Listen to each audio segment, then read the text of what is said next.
2050년 탄소 중립을 목표로 나아가기 위해서는 탄소 중립은 온실가스를 줄이거나 온실가스 배출을 상쇄할 만한 적극적인 노력을 통해 온실가스의 순 배출량을 0으로 만드는 것을 말합니다. 노령화가 진행되고 있는 산림을 보다 젊고 건강하게 개편하기 위해 올 1월 산림청이 2050 탄소중립 산림 부분 추진 전략을 발표했지요.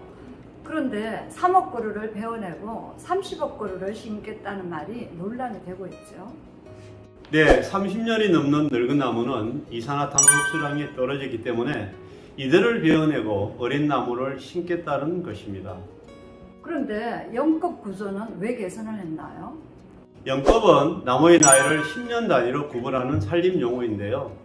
30년생 이상, 즉 4영급 이상 산림이 전국 산림 면적의 69%를 차지하고 있어서 더 많은 나무를 베어내기 위해 영급 구조를 개선한다는 겁니다.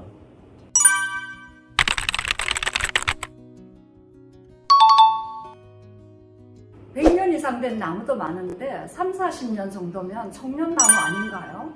수령 30-40년 된 나무를 왜 늙은 나무로 규정했나요? 탄소 흡수량이 문제입니다.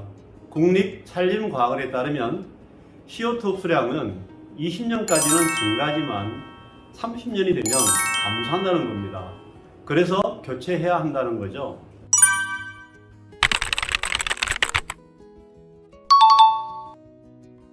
환경운동연합에서도 반박 자료를 내지 않았나요?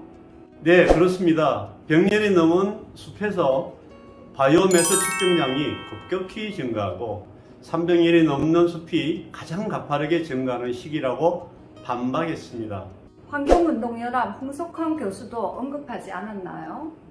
산림청 논리는 초기 20에서 50년에 바이오매스 축적량이 급격히 증가하다가 얼마간 평형 상태를 유지한다는 겁니다. 홍 교수는 그 기간의 바이오매스 축적량 면적이 1이라면 50에서 100년은 2.3, 100에서 150년은 1.9, 150에서 200년은 1.6이라고 반박했지요.